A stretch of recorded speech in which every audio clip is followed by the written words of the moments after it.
Revelation chapter 6. Revelation in the 6th chapter.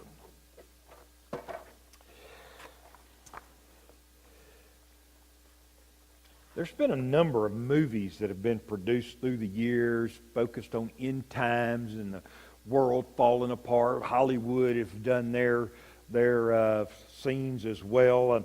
I guess probably the first that I was ever aware of came out of the Billy Graham Association. Billy Graham years ago began to produce movies about end times. Brother Mickey was telling me one time that they were going to show one of these movies at his church. You know, back in the day, they had the old reel-to-reel projectors, you know, and so they were going to show one of these at the church, and he'd gotten busy, and he didn't have the opportunity to review and watch the movie first before they showed it in church. And so, you know, it was Billy Graham, and he was trusted, and so they just showed the movie. And man, they had put out word and invited everybody from town to come in, and I mean, you know, all the city officials were there, the mayor was there, and everybody was in there. And man, he said this thing was so gruesome. He said about halfway through, they had to stop the movie, you know. People were wailing, and they had to call the ambulance for the mayor. He thought he was having a heart attack, you know. I mean, it was just kind of like in-your-face kind of thing. Again, when we talk about Revelation and we talk about end times, for some folks, it's very disturbing, okay? Now, remember, chapter 1 says, "Blessed is the man who reads this." It's really good news for us. And up until this point, everything we've read has really been good news. Even the 7 letters to the churches all ended with encouraging words. Hey, if you'll just listen, if you'll just pay attention, if you'll just persevere, you know, you're going to receive all of these good things from God. So everything's been kind of positive up until this point. Especially chapter 4 and 5, man, we've been in heaven. We've been seeing the elders and the 4 living creatures around the throne, and man, we've been shouting glory, hallelujah, and just singing praises and worshiping God and all those kind of things. But now, beginning here in chapter 6, all the way through 19, we're going to be placed in the middle of the tribulation period, or the great tribulation, if you will. And so these verses describe the events that will take place here on earth. We've been in heaven. Now we're shifting our focus to earth. Now remember, we talked about the fact that we began in heaven, and for us to understand what's taking place, we need to have a heavenly vision. We need to have a heavenly perspective on these things, okay? And so we're moving in there. Be mindful. We're not going to be here. We're not going to be here when these things happen. The church has been raptured. We've been removed, okay? And so these events will parallel what Jesus describes in Matthew chapter 24. Let me call your attention, Matthew 24 and verse 36 and 37. He says this, "But of that day and hour no one knows, not even the angels in heaven, but my Father only. But as the days of Noah were, so also will the coming of the Son of Man be." So we're going to get into these days now, these unknown days. We don't know when, we don't know the time. Now, there's a little bit of a problem going forward here, or I say not a problem, but there's some little bit of controversy, if you will, differing views on how we will line these things out. The difficulty comes in putting these events in sequential order, okay? And what I mean is that some folks believe that these judgments of the seals here in chapter 6 and the trumpets that we see in chapters 8 and 9 and the bowls that we'll see in chapter 16, that each one of these are in succession, okay? And then there's others who say that this is really one event, and we're looking at it from 3 different angles, and we'll see it in three different intensities in areas and that sort of thing, and all that kind of stuff. I'll just be honest with you. I'm really not sure how we deal with things that we don't know, and so we're just going to try to stay focused on what we do know. And I'll say you have permission to disagree. I think personally, I kind of like the view that these are in sequential order, that these things happen. Okay, and I get that from the fact that one seal is opened after another. And when we see the seventh seal open, then it leads to the seven trumpets. And when the seventh trumpet sounds, it leads into the seven bowls. And so the only way I can put it in my mind is for it to be in sequential order. So that's how I'm going to kind of look at this thing. Also, just to okay?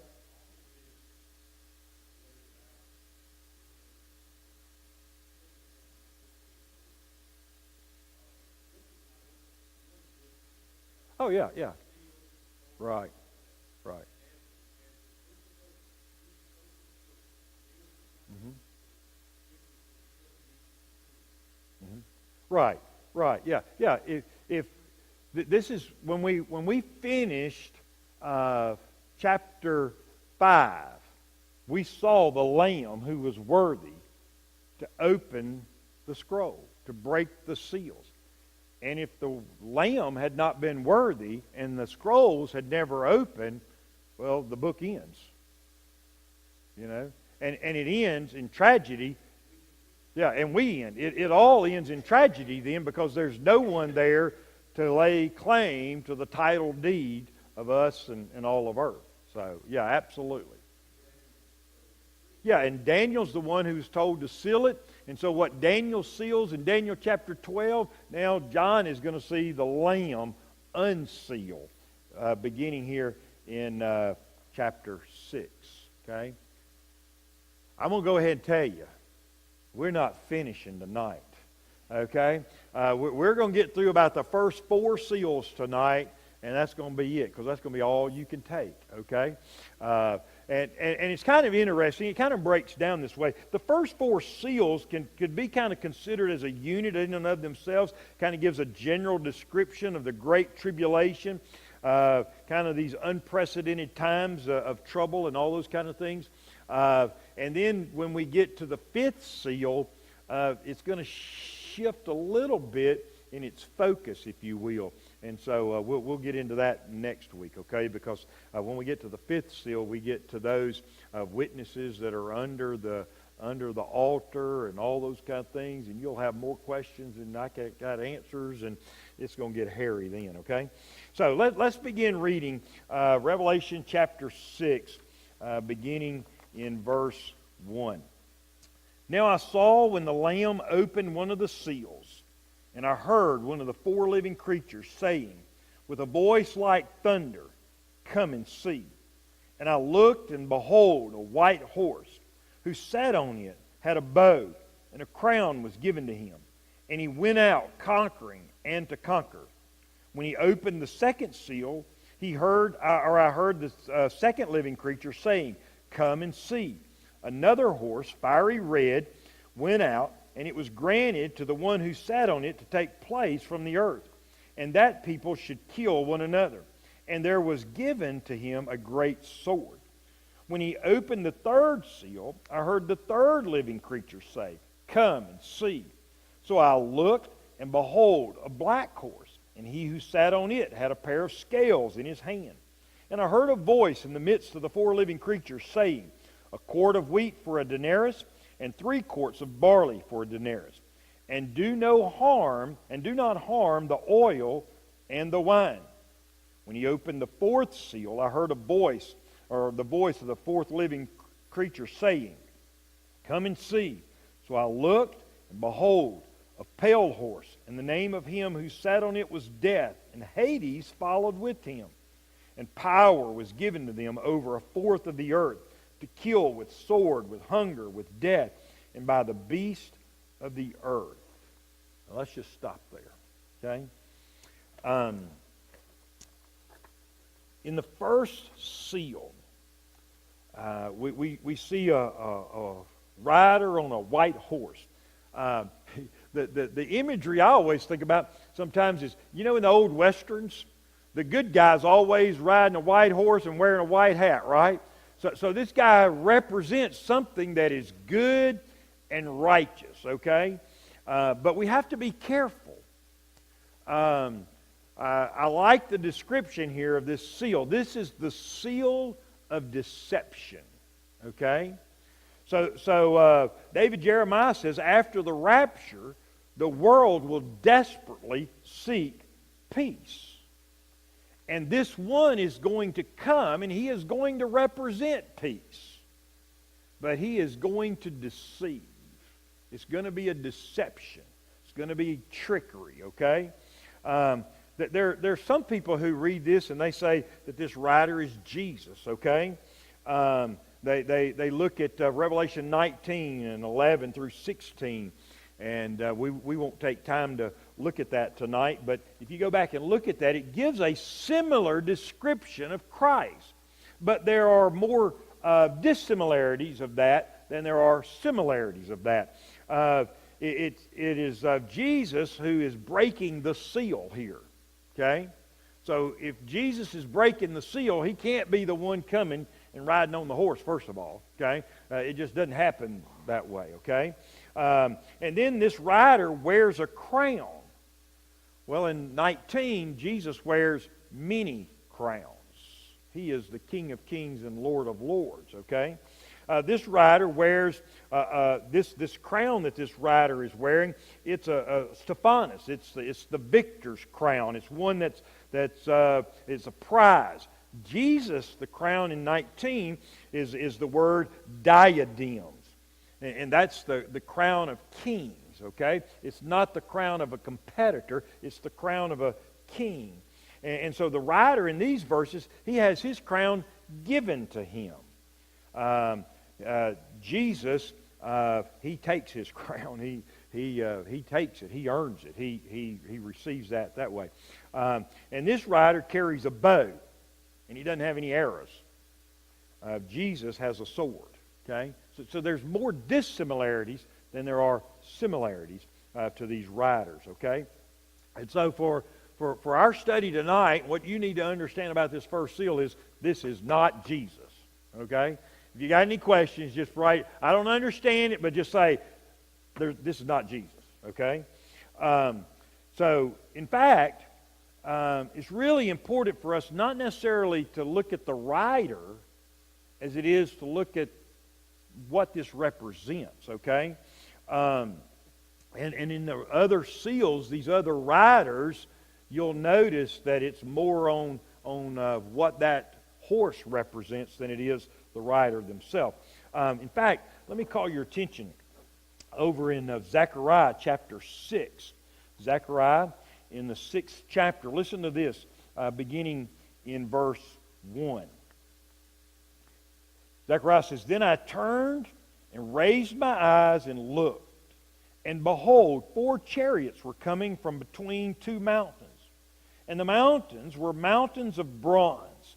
With the first chariot were red horses, with the second chariot black horses, with the third chariot white horses, and with the fourth chariot dappled horses, strong steeds. Then I answered and said to the angel who talked with me, What are these, my Lord? And the angel answered and said to me, These are the 4 spirits of heaven who go out from their station before the Lord of all the earth. So it may be some insight there that when we look at these horses and what they represent, it could be the 4 spirits of God that he has sent out to bring about his wrath, okay? And so kind of keep that in mind. I kind of agree that since the other 4 horses have no riders on them, we don't really need to necessarily focus on who the rider is anyway, okay? In fact, we would say then, if we had to identify the rider, that he'd be the Antichrist, okay? But even identifying the Antichrist is difficult. Listen to what John writes in 1 John chapter 2. He says, "Little children, it is the last hour. And as you have heard that the Antichrist," and it's capitalized, "is coming. Even now, many Antichrists," lowercase, "have come, by which we know that it is the last hour." Then he says again in verse 22 of that passage, "Who is a liar but he who denies that Jesus is the Christ? He is Antichrist, who denies the Father and the Son," lowercase Antichrist. So anyone who denies that Jesus Christ, or that Jesus is the Christ, anyone who denies that Jesus is the Son of God, is an Antichrist. Lowercase. And we know the Antichrist is going to come. But there are many. So, we've had all kind of speculations. There's been all kind of candidates from Bill Clinton to Bill Gates to Gorbachev to you name it, And I'm pretty sure it's not one of them, because we're going to be deceived and we're not going to know who they are. So if we've already picked somebody, chances are they're not it, So we really have to be cautious there, okay? Now, somebody might think that, people are just going to be too smart now. We're so educated and we have such Bible knowledge now that we're going to be too smart for this rider, for this Antichrist, to deceive us. Well, if you, again, call your attention to 2 Thessalonians chapter 2 in verse 9. He says, "The coming of the lawless one is according to the working of Satan, with all power, signs, and lying wonders, and with all unrighteous deception among those who perish, because they did not receive the love of the truth, that they might be saved. And for this reason, God will send them strong delusion, that they should believe the lie, that they may all be condemned, who did not believe the truth, but had pleasure in unrighteousness." Adam and Eve were in the garden in perfect fellowship with God, and still fell to the deception of Satan. How easy will it be for the world to fall into deception when the church has been raptured and all is ungodliness in the world? So it's actually going to be very easy for him to deceive, okay? And so the white horse is symbolic of a victorious conqueror and the one who will gain his supremacy by this Cold War, this bloodless peace, all these empty promises, basically, okay? Clear as mud? Questions about this first horse? The seal of deception, okay?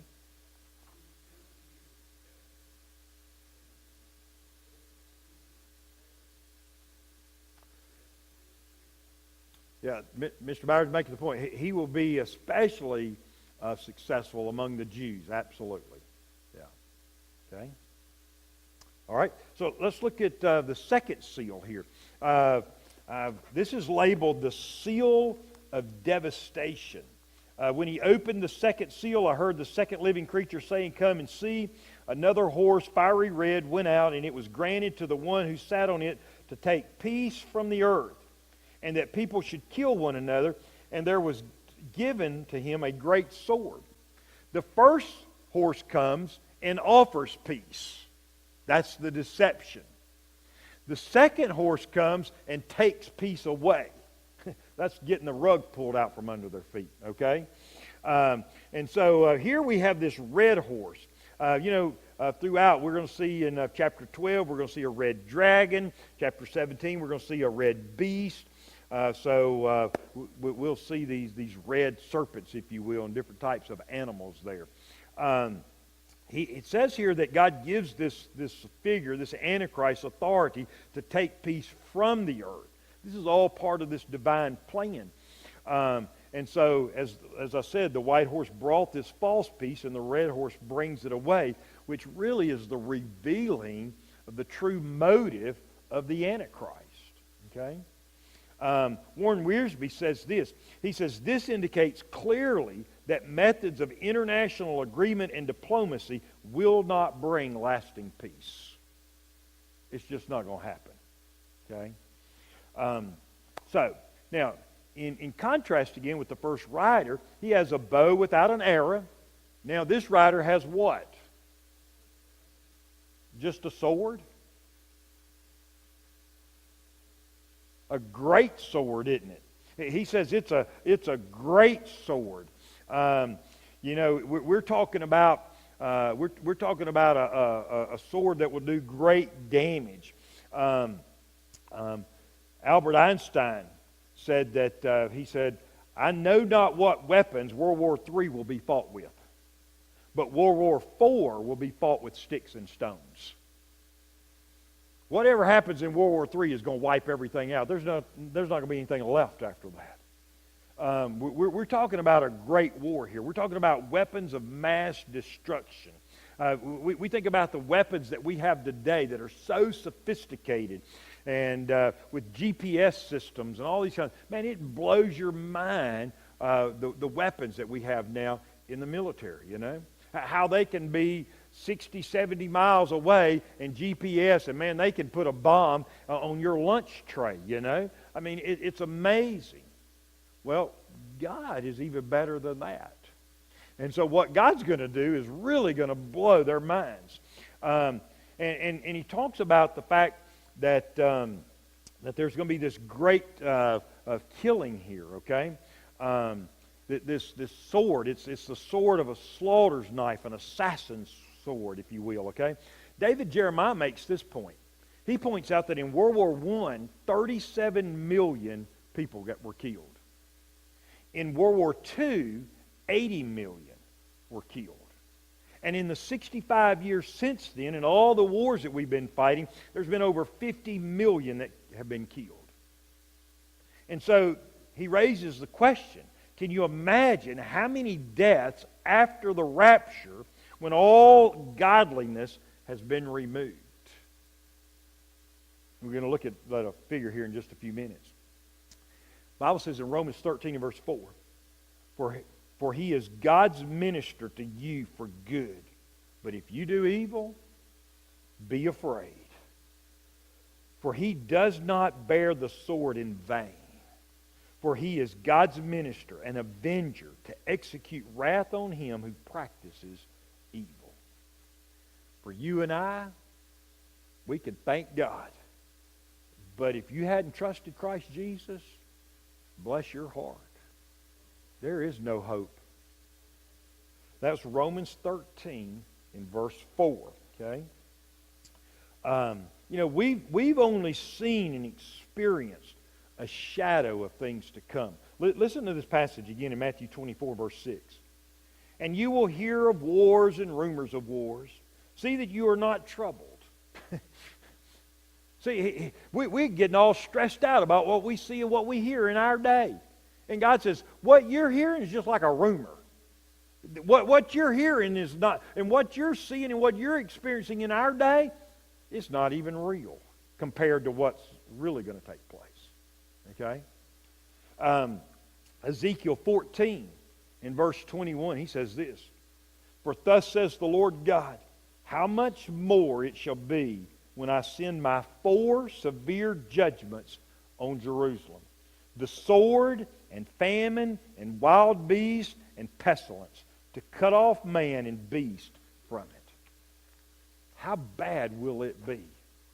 We have no idea. That's why we say this is the seal of devastation. It is going to be completely and utterly beyond our imagination what's going to take place. Okay? Next seal. Verse 5. It says, When he opened the 3rd seal, I heard the 3rd living creature say, Come and see. So I looked, and behold, a black horse. And he who sat on it had a pair of scales in his hand.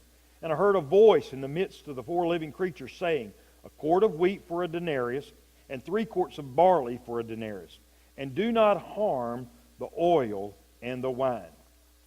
This is the seal of destitution. This third judgment, it's kind of the aftermath that the war brings about. After a great war like this, there's obviously going to be a famine in the land. The black horse, it speaks of suffering and death.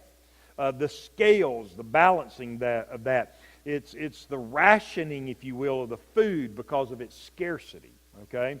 I've kind of imagined Joseph. Remember in Joseph's day, and they had the famine and how Joseph managed that and tried to disperse that. Now, I know some of you have never experienced, being hungry. Today, I got up this morning, I had a little breakfast, I took off, I was doing some things today.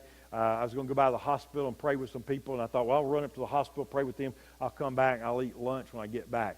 And so I got back to the house. It took me a little longer in town than what I thought it was going to. So I got back to the house, and I was thinking, man, I'm hungry, man. And got back in the house, and as soon as I walked in the door, they called and said Brother Dickey was in the hospital. So I took off and went back up there to make the 2 o'clock visit to him. And look, when I came to supper tonight, I was starving slapped to death, right? I could do several days without a meal, I promise you. Okay, I got plenty stored up. Okay, we really don't know what this is going to be like to experience famine and hunger. But there are a lot of people in our world that do know that. They know exactly what that's like.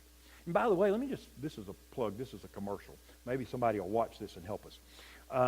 I just had a meeting tonight with some of our school teachers. We have a backpack program in our schools here where we send food home in a backpack with kids for the weekend because they know they're not going to get anything to eat the rest of the weekend. And so we were talking about this several weeks ago or several months ago, and Rhonda raised the question. She said, what do they do during the summer? And so we met tonight, and we were talking about how can we put sack lunches in these kids' hands several days a week this summer through 7 or 8 weeks there until they get back into school again. So some of these kids know what it's like not to know where their next meal is going to come from. Okay, but we're grateful that while they're in school, they can at least get one meal a day and be taken care of. But listen to these statistics. Approximately 842 million people suffer from hunger worldwide. It's almost 12% of the world's population. Think about this. Every 3.6 seconds, someone dies of starvation. 9 million people starve to death every year. Every year, 3.1 million children die of starvation. In fact, 45% of worldwide childhood deaths are attributed to starvation or hunger diseases. Okay?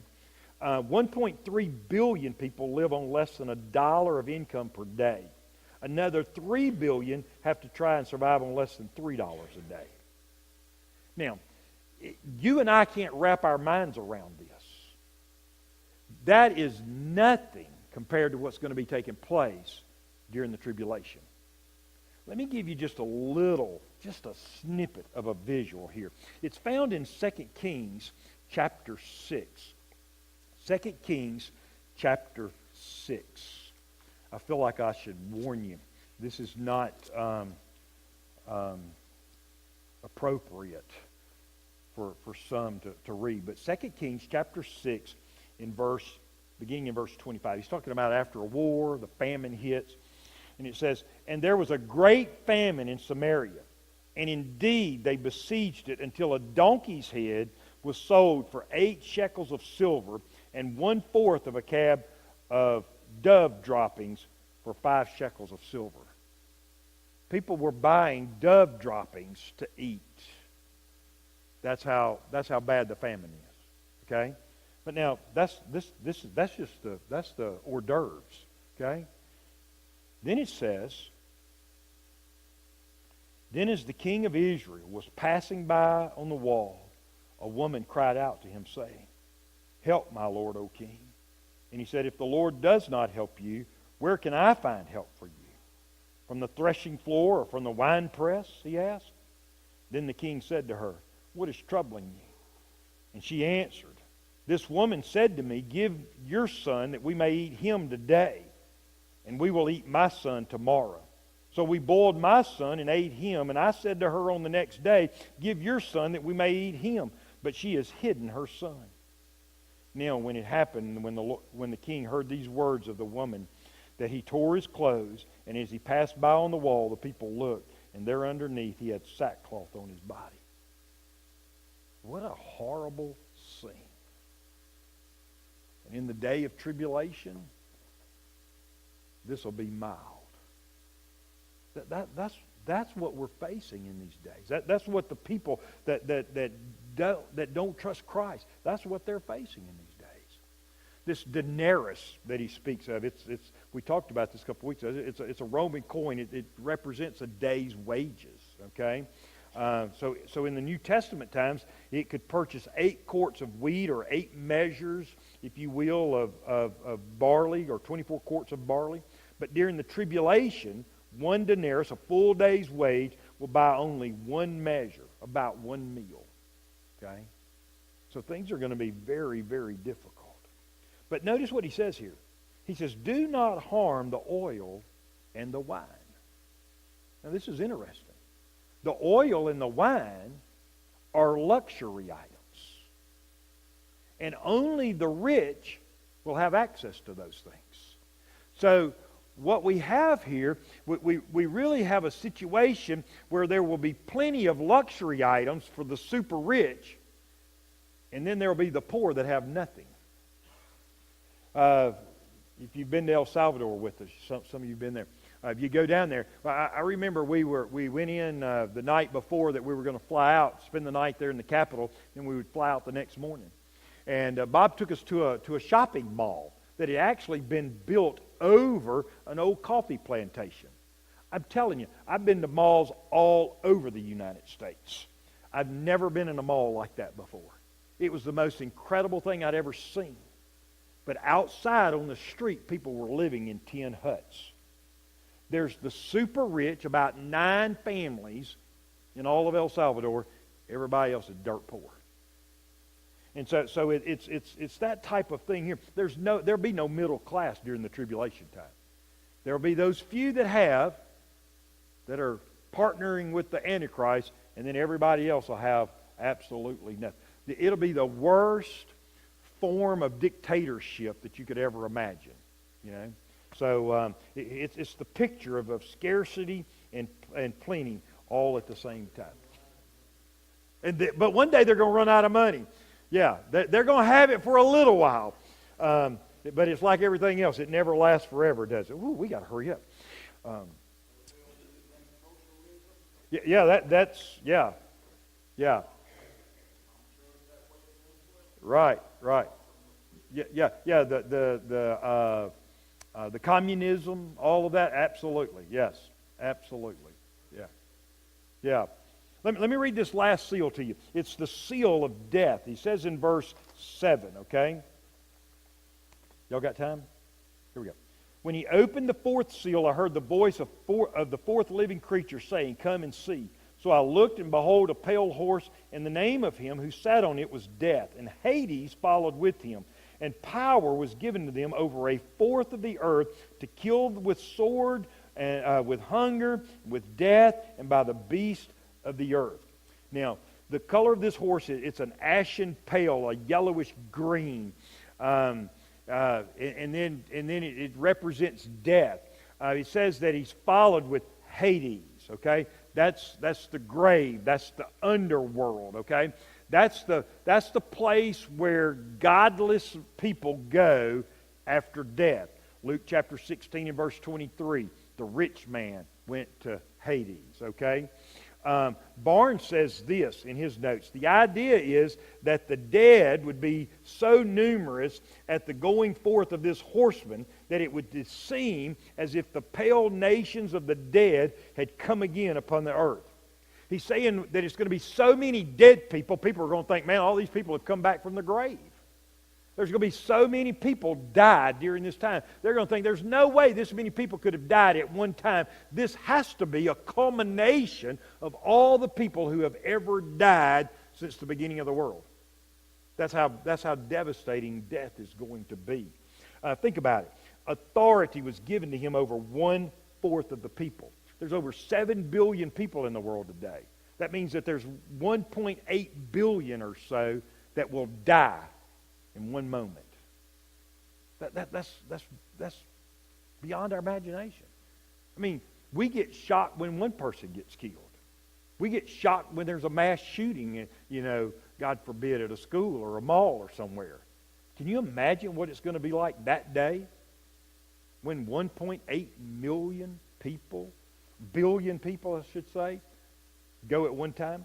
So the emphasis here is on death, on a massive scale. He says there's 4 powers of death that are mentioned. The sword, which refers to death by war. Famine, of course, we've talked about. Pestilence speaks to death by disease. Can you imagine what's going to be like with that many dead people laying around? The plagues and the diseases and just the unsanitary conditions that'll be here. And then the wild beast. With all these dead carcasses, there's going to be wild animals that are going to be just going about. And so it's going to be horrendous. Jeremiah 15 and verse 1. Then the Lord said to me, even if Moses and Samuel stood before me, my mind would not be favorable toward this people. Cast them out of my sight and let them go forth. And it shall be, if they say to you, where should we go? Then you shall tell them, thus says the Lord, such as are for death to death, and such as are for the sword to the sword, and such as are for the famine to the famine, and such as are for captivity to captivity. And I will appoint over them 4 forms of destruction, says the Lord. The sword to slay, the dogs to drag, the birds of the heavens, and the beasts of the earth to devour and to destroy. Now, you don't want to get up in the morning and read that for your morning devotion. Okay? We're talking about devastation here. This is the aftermath of war and famine and death. Let me close tonight on this. Daniel 12, verse 1. At that time Michael shall stand up, the great prince who stands watch over the sons of your people, and there shall be a time of trouble, such as never was since there was a nation. That's what he's talking about. Even at that time, and at that time your people shall be delivered, everyone who is found written in the book. And our name's written in the Lamb's Book of Life. And we don't have to worry about all that.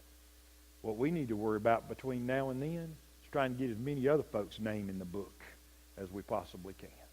Amen.